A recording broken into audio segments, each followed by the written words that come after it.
নমস্কার বন্ধুরা, সকলকে আমার চ্যানেলে স্বাগত। আসন্ন 2026 বিধানসভা নির্বাচনে কোন কোন ধরনের সরকারি কর্মচারীদেরকে এই ভোটের ডিউটি থেকে অব্যাহতি দেওয়া হয়েছে তার একটি পূর্ণাঙ্গ গাইডলাইন জারি করা হয়েছে চিফ ইলেকটোরাল অফিসার ওয়েস্ট বেঙ্গলের তরফ থেকে। আমরা এই গাইডলাইনের বিস্তারিত জেনে নেব।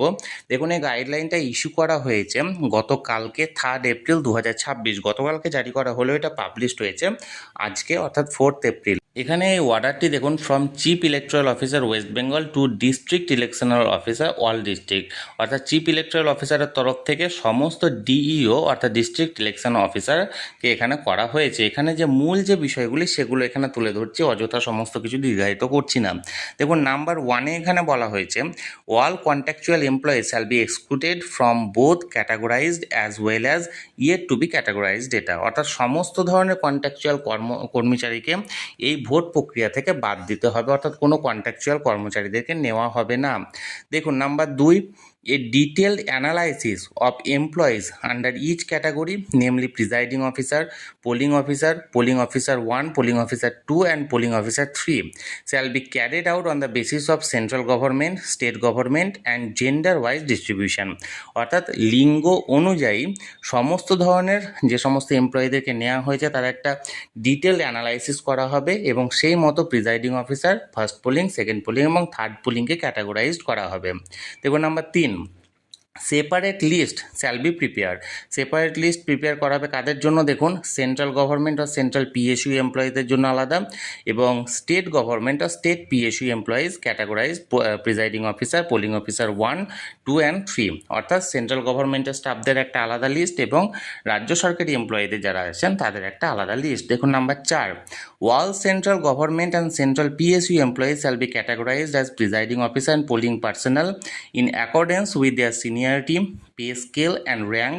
There is no need to keep any micro observer as district level, অর্থাৎ সমস্ত সেন্ট্রাল গভর্নমেন্টের কর্মচারী বা পিএসইউ যে অর্থাৎ পাবলিক সেক্টর এমপ্লয়ি যারা যারা আছেন তাদের সবাইকে নেওয়া হবে কি হিসাবে? এখানে প্রিজাইডিং অফিসার এবং পোলিং পার্সোনাল হিসাবে তাদেরকে এখানে ক্যাটাগরাইজ করা হবে তাদের সিনিয়রিটি, তাদের পে স্কেল অনুযায়ী। দেখুন, number 5, efforts shall be made to deploy the optimum number of women polling parties and the requirement of women CAPA personnel shall be assessed accordingly, অর্থাৎ যত মহিলা কর্মচারী প্রয়োজন সেই অনুযায়ী একটা ক্যাটাগরাইজড করে এগুলোকে নির্ধারণ করা হবে। নাম্বার 6, দেখুন, all available employees shall be exhausted for categorization and the surplus pool shall be prepared for deployment in neighboring district facing shortage of polling personnel। এটা অত্যন্ত গুরুত্বপূর্ণ যে সমস্ত এমপ্লয়ীদেরকে একটা আলাদা আলাদা ক্যাটাগরাইজ করতে হবে এবং যদি সারপ্লাস হয় অর্থাৎ অতিরিক্ত হয় এবং কোনো জায়গায় যদি শর্টেজ থাকে তাহলে নিয়ার বাই ডিস্ট্রিক্টেও কিন্তু সেই কর্মী শর্টেজটাকে মেটানোর জন্য তাদেরকে নিয়ে যাওয়া হতে পারে, অর্থাৎ এক ডিস্ট্রিক্ট থেকে অন্য ডিস্ট্রিক্টেও এখানে ট্রান্সফার করা যেতে পারে। দেখুন, number 7, exclusion and exemption of personnel shall be done judiciously and only in unavailable and rarest of rare case only, অর্থাৎ এগুলো যেটা এক্সামশন, অর্থাৎ যদি কোনো রকম কেউ নিজের পোলিং ডিউটি কাটাতে চান তাহলে সেক্ষেত্রে তাদের এই ডিউটির অ্যাপ্লিকেশানগুলো অত্যন্ত বিচক্ষণতার সঙ্গে এগুলো পর্যালোচনা করতে হবে যাতে করে একমাত্র যারা এমার্জেন্সি কেস সেগুলোতেই কিন্তু এখানে রিলিফ পাওয়া যেতে পারে, তাছাড়া যেন আর রিলিফ দেওয়া না হয়। নাম্বার 8, দেখুন, maintain inter seniority in the polling পার্টিতে সিনিয়রিটি ওয়াইজ মেনটেন করা হবে।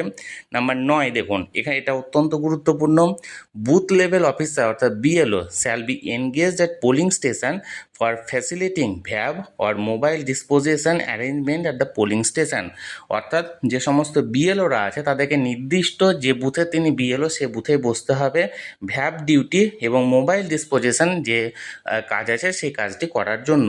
অর্থাৎ এখানে অনেক এমপ্লয়ি আছেন, বিশেষ করে প্রাথমিক বিদ্যালয়ের শিক্ষক শিক্ষিকারা যারা বিএলও হিসাবে নিযুক্ত আছেন, তাই এই সমস্ত শিক্ষক শিক্ষিকাদেরকে নেওয়া যাবে না, এদেরকে ভ্যাব ডিউটি তার যে পোলিং বুথ সেই বুথে করতে হবে। নাম্বার 10, দেখুন, advance planning shall be undertaking for deployment of polling person from neighbouring district wherever required keeping in mind their PB arrangement, অর্থাৎ নিয়ার বাই ডিস্ট্রিক্টে এগুলো করার আগে সমস্ত কিছু অ্যাডভান্সের যে প্ল্যানিং সেগুলো করে নিতে হবে। তাহলে বন্ধুরা, যে অর্ডারটি জারি করা হয়েছিল সেই অর্ডারটি সরাসরি আমি আপনাদের সঙ্গে শেয়ার করলাম।